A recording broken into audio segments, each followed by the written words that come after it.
My name is Carolyn, and I talk to the spirit world. Travel with me to a dimension filled with love, light, and joyful surprises. Welcome to Carolyn's Psychic Playroom.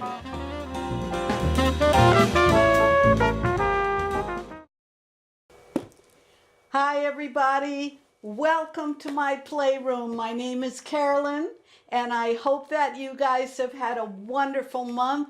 It is finally almost nearly springtime here in Cambridge, Massachusetts. And I'll tell you, it's been a long and rather chilly run up, but I feel like finally we're almost here. I always like to talk just a little bit about the weather to place you in the time and place of now, and also to talk a little bit about the many influences that are affecting our planet that we sometimes don't even give much thought to because we're so busy running through our day. So, right now, I just would like to speak of the moon. So, we had a new moon last week, and now we are in the part of the moon which is known as the waxing crescent moon. That means you can only see the bottom part of it, but it's growing. And what I will say, as you may know, during the new moon time is when it's a wonderful time to put your energy into the things that you would like to accomplish during the month. It's a good time to seed, if you will, your intentions. And during this waxing part of the moon that we're in right now, this is a time when things will be growing. This is a good time to keep your focus on your goals, things that you want to accomplish in life.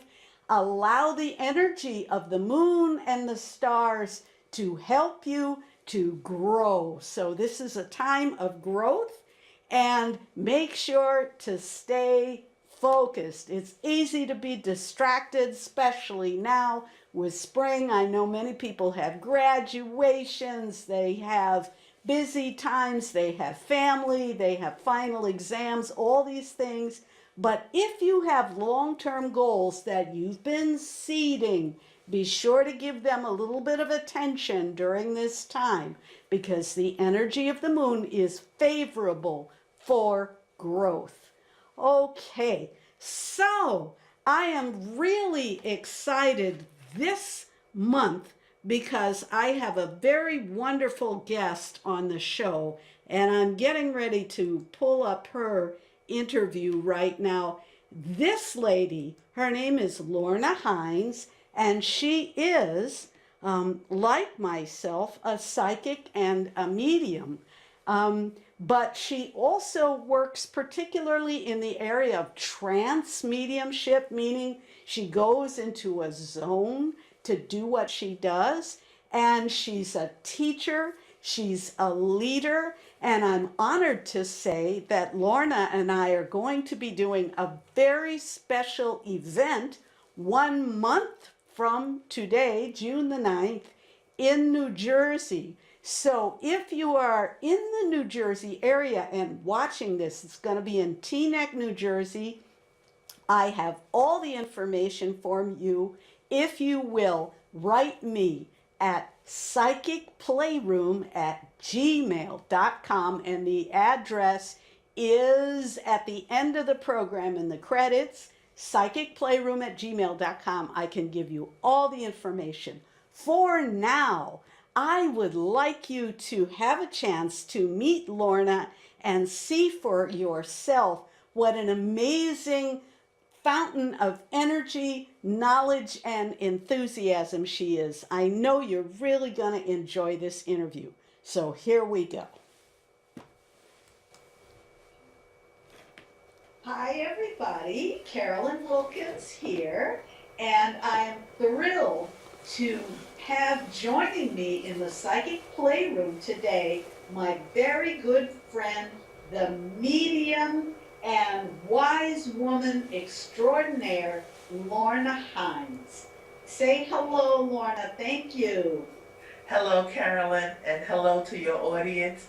And after that wonderful, wonderful introduction, I do hope I can live up to everyone's expectations. I have no doubt. So I'm going to start like many people that I bring on the Psychic Playroom. Lorna is a medium and a psychic, but like everyone that I bring on the Psychic Playroom, Lorna has her own special, unique approach to her work. And so I'm just going to kind of throw out an open-ended question. Tell the people a little bit about what you do, where you do it, and how you do it, just very briefly. Of course. Well, Carolyn, as you can imagine, I had an extensive life and career prior to mediumship. Prior to being a medium, I worked in the behavioral health industry for more than 40 years. So my interest and background was really focused on helping others whose pain you could not see, that was not visible. And I think because I have that extensive background, and by the way, humbly I will share, I rose up the rank from being a line social worker to be very high, quote unquote, in a cabinet level position in state government, both in New York and New Jersey. But I think that experience was divinely preparing me for this current experience to work as a medium and also as an intuitive. And I also have continued my psychotherapy practice because I felt that it was very important for me to continue the engagement. And it just kind of resonated with me to continue working with people in that way. So I see individuals and couples for psychotherapy. But besides that, I'm a healer, and I think intrinsically healing is what I'm about and what my soul came to do this lifetime. So I do energetic healing, and I also do trance healing. Now, trance healing for your audience is the ability to go into trance, to go into an altered state of consciousness. And that's just a big way of saying that you're kind of maybe asleep, but not quite asleep. And during that time, I engage with the spirit practitioners and doctors that I work with to offer healing to the person that has come to me for help. And besides that, I teach and I tutor both as a regular college professor, but also to offer my experience, background, and training to people that are interested in healing and mediumship. And I've written quite a bit. I've written on grief, on cultural issues, and lots of other things as well. Wow, well, that is a huge resume and well done for trying to shrink it down. You can see that Lorna is super, super, super qualified in a number of areas. And although I would love to actually go into a lot of detail with that, I think we'll have to have you back for a future interview. What I want to do in our few remaining minutes is for you to just talk a little bit about where you do what you do. Do you offer services online? Where do you do your work? Yes. Well, I am fortunate that my audience and the people that I work with are national, are local, but also international. So I've always had the perspective that much of my work is going to be online. So to that end, my services, both as an individual practitioner, a teacher, and so on, is available online. Skype, Zoom, Messenger, you name it, I do it. And you see, I was trained just with telephone. It tells you a little bit about how long I've been doing this. So I'm very comfortable with harnessing the energetic aspect and not just relying on the person in front of me. However, I do have an office, and if a person wanted to have a one-to-one with me, they could come to my office in New Jersey. I like that, and I think you bring up a super important point, because I know as a psychic myself, it's sometimes easier, in fact, to read the energy field of a person who is not sitting in front of you, but in fact is at a distance, either on the phone or on the Skype. And I think sometimes people who are potential clients, they don't always, they're a little bit hesitant. They're like, oh, I don't know, I can't come touch you.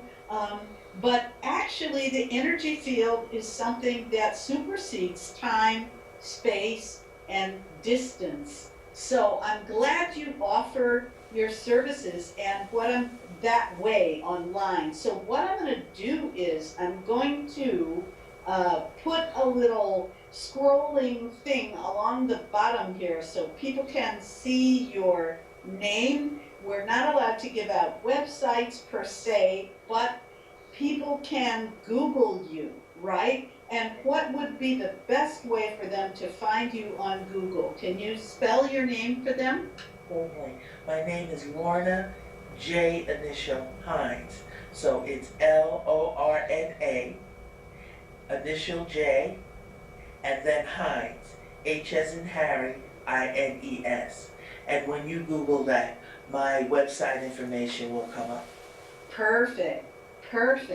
And just one last question, because you've had so much experience as a social worker and therapist, do you find an interest now in trying to sort of combine to some degree these two areas? I know that there's licensing and there's laws, and you cannot just in the standard therapy sessions say, I have your grandmother. Even if you do, you can't necessarily say it.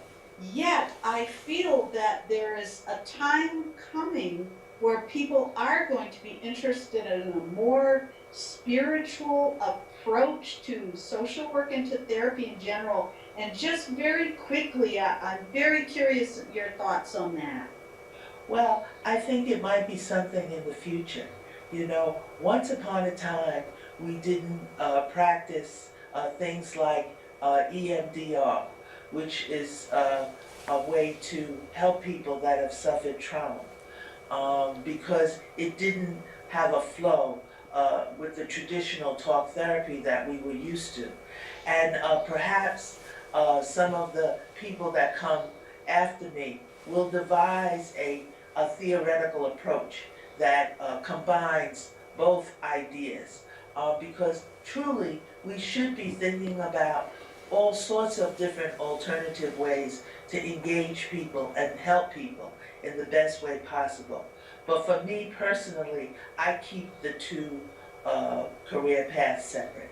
Yes, you have to. You don't see people on the same day, or all of my mediumship and spiritual work is pretty much done online if the person so chooses. And if they want to see me in person, then we make other arrangements.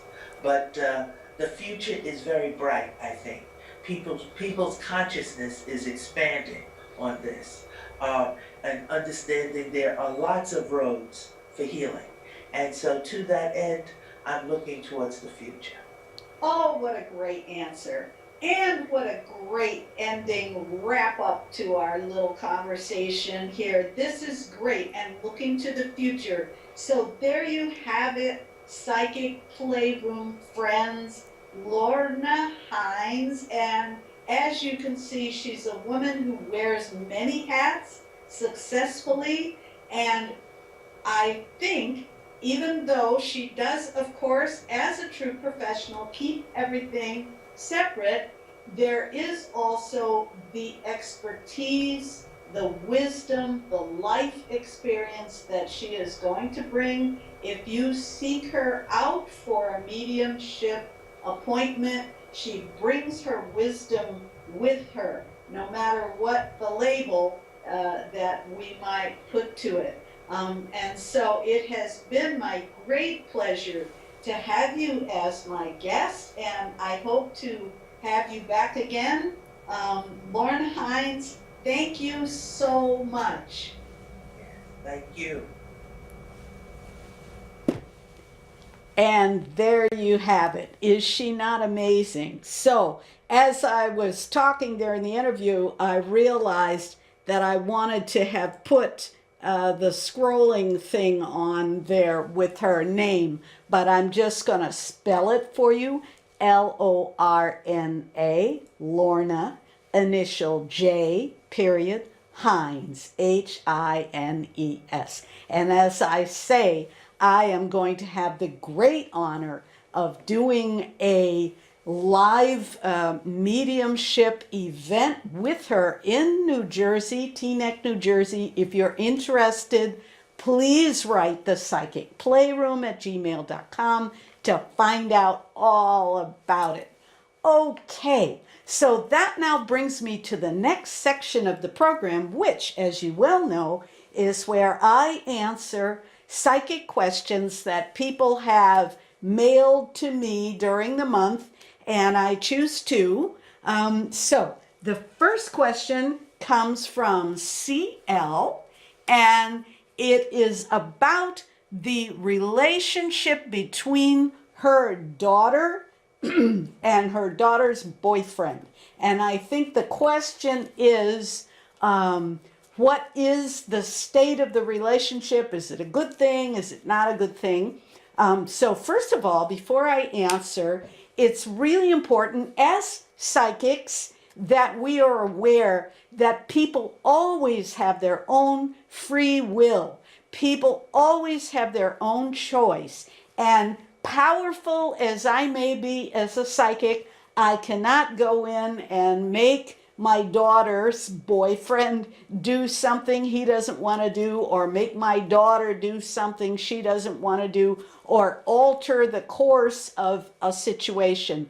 That is always up to people's highest good and is beyond our control as psychics. What I can ask the cards is how she, CL, can look at this situation and what knowledge about her daughter's relationship will be of the highest and best interest for CL to know.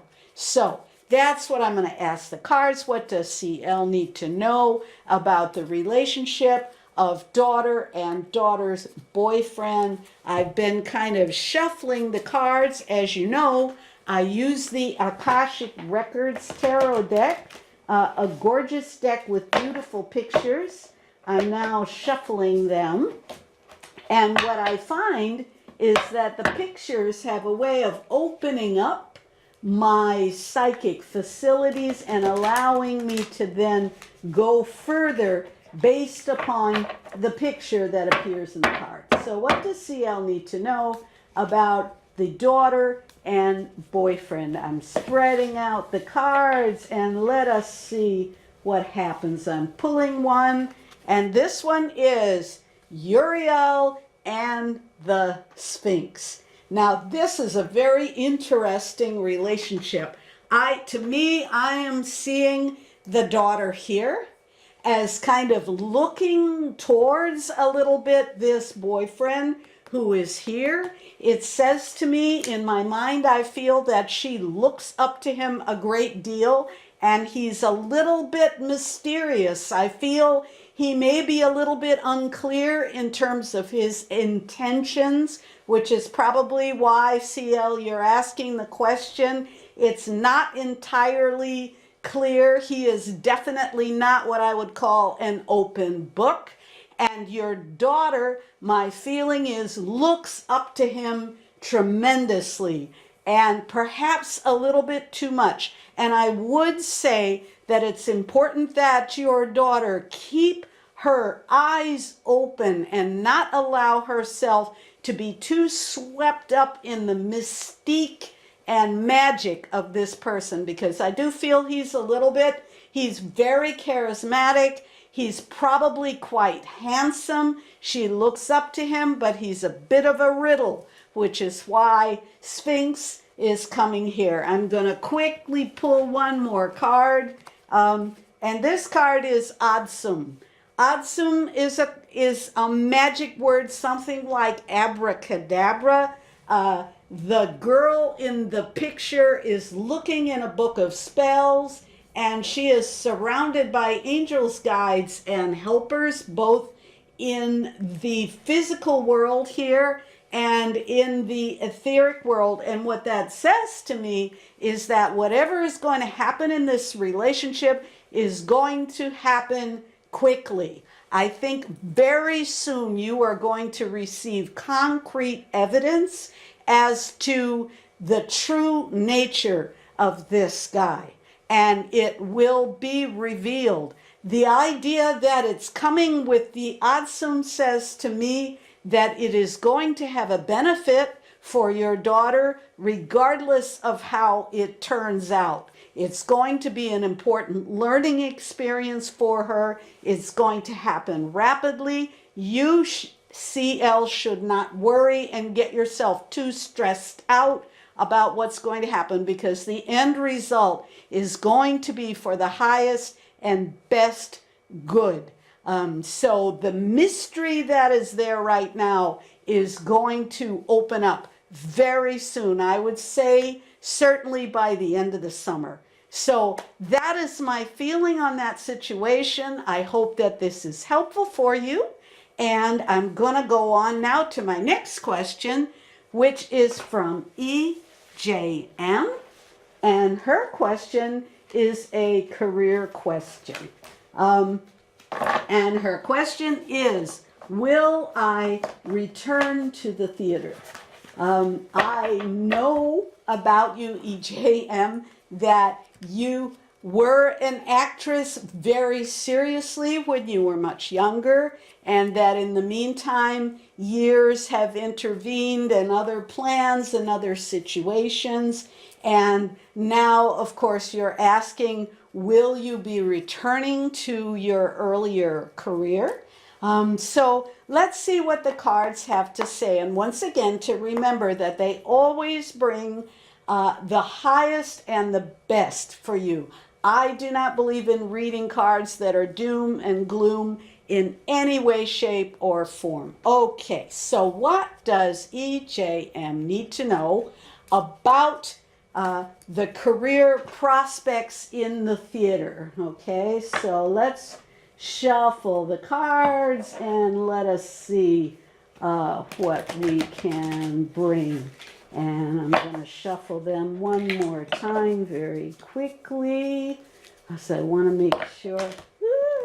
And they're spilling out. Oh my goodness. They're like brimming with eagerness to address the situation. I'm going to spread them out here on the table. And let's do this one.